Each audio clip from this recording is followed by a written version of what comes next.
लोकसभा चुनाव जैसे जैसे नजदीक आ रहा है, सीट शेयरिंग को लेकर गठबंधन के बीच घमासान सामने दिखने लगा है। जहां एक तरफ इंडिया गठबंधन में सीट शेयरिंग को लेकर घमासान सामने आ गया है, कांग्रेस पर जेडीयू ये आरोप लगा रही है कि कांग्रेस की वजह से अब तक हमने सीट शेयरिंग नहीं किया है और सीट शेयरिंग में जो समय लग रहा है ये केवल और केवल कांग्रेस पार्टी की वजह से लग रहा है। वहीं दूसरी तरफ कांग्रेस भी जवाब देती नजर आई है कि हड़बड़ाने की कोई जरूरत नहीं है, जब समय आएगा तो सीट शेयरिंग हो ही जाएगा। लेकिन एनडीए गठबंधन में भी घमासान देखने को मिल सकता है, क्योंकि बिहार में उपेंद्र कुशवाहा की पार्टी आरएलजेडी ने 4 लोकसभा सीट पर अपनी दावेदारी कर दी है और उन तमाम जगहों पर रैली की तैयारी भी की जा रही है। ये तमाम जगह सीतामढ़ी, जहानाबाद, सुपौल और झंझारपुर है। इन 4 जगहों पर उपेंद्र कुशवाहा की पार्टी आरएलजेडी ने दावा किया है, जबकि अब तक एनडीए गठबंधन में सीट शेयरिंग हुआ ही नहीं है। लेकिन इससे पहले ही उपेंद्र कुशवाहा की पार्टी आरएलजेडी 4 सीटों पर दावेदारी कर रही है और उनका ऐसा कहना है कि हम चारों सीटों पर महा रैली करेंगे और इसकी तैयारी भी कर चुके हैं। बताते चले हम आपको कि लोकसभा चुनाव जैसे जैसे नजदीक आ रहा है, तमाम गठबंधन में घमासान देखने को मिल रहा है। चाहे वो इंडिया गठबंधन की बात ही क्यों ना कर ली जाए, एनडीए गठबंधन जहां पर बीजेपी मुख्य तौर पर है, अगर बिहार में बात कर ली जाए तो आरएलजेडी है, चिराग पासवान की पार्टी है यानी कि लोजपा रामविलास है, राष्ट्रीय लोक जनशक्ति पार्टी भी इसमें शामिल है।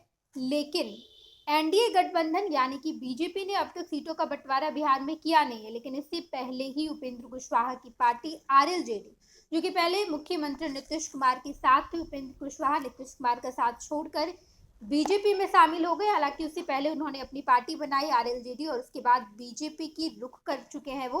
अब एनडीए में उनकी पार्टी है, लेकिन लोकसभा चुनाव में सीट शेयरिंग से पहले ही, जबकि एनडीए ने अब तक सीट शेयरिंग किया नहीं है, लेकिन इससे पहले उपेंद्र कुशवाहा ने 4 लोकसभा सीटों पर अपनी दावेदारी कर दी है और कहा है कि हम इन्हीं 4 सीटों पर चुनाव लड़ेंगे और हमने रैली करने की भी तैयारी कर ली। बताते चले हम आपको कि लोकसभा चुनाव इसी साल 2-4 महीने के बाद होने वाला है। हालांकि अभी डेट एग्जैक्ट सामने नहीं आया है, लेकिन अब इससे पहले यानी कि लोकसभा चुनाव से पहले सीट शेयरिंग का मसला तय करना है। तमाम राजनीतिक पार्टी अपनी अपनी दावेदारी भी कर रही है, लेकिन सीट शेयरिंग से पहले ही एनडीए में मौजूद आरएलजेडी यानी कि उपेंद्र कुशवाहा की पार्टी ने ये बड़ा दावा किया। देखना बड़ा ही दिलचस्प होगा कि जहाँ एक तरफ इंडिया गठबंधन में सीट शेयरिंग को लेकर घमासान देखने को मिल रहा है, क्या एनडीए में भी इसी तरीके का घमासान देखने को मिलेगा?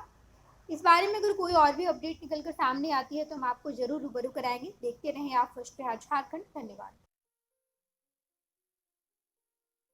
ये लो मुंह मीठा करो, आज मैंने अपना जॉब छोड़ दिया, अब हम पूर्णिया वापस जाएंगे। जॉब छोड़ दिया है? मतलब ये घर कैसे चलेगा? हम करेंगे क्या? और माँ बाबूजी क्या बोलेंगे? इसलिए मैं एक और मिठाई का डब्बा लाया। अपने बिजनेस के लिए लोन अप्रूव हो गया। अरे लोन अप्रूव हो गया वो तो ठीक है, लेकिन पूर्णिया में हम रहेंगे कहाँ? अपना घर भी तो नहीं है वहाँ। इसलिए तो एक और मिठाई का डब्बा अलग से लाया हूँ। हमने पूर्णिया में घर ले लिया है, पूर्णिया के ई होम्स पैनोरमा में। पूर्णिया में पैनोरमा ग्रुप लेकर आए हैं ई होम्स पैनोरमा। बड़ा घर, आलीशान जिंदगी और अत्याधुनिक सुविधाओं के संग। अरे अरे, अब क्यों मुंह मीठा करवा रही हो? क्योंकि हम घर वापसी जो कर रहे हैं। घर वापसी की खुशी पूर्णिया में ई होम्स पैनोरमा के संग। E Homes Panorama, luxurious lifestyle redefined.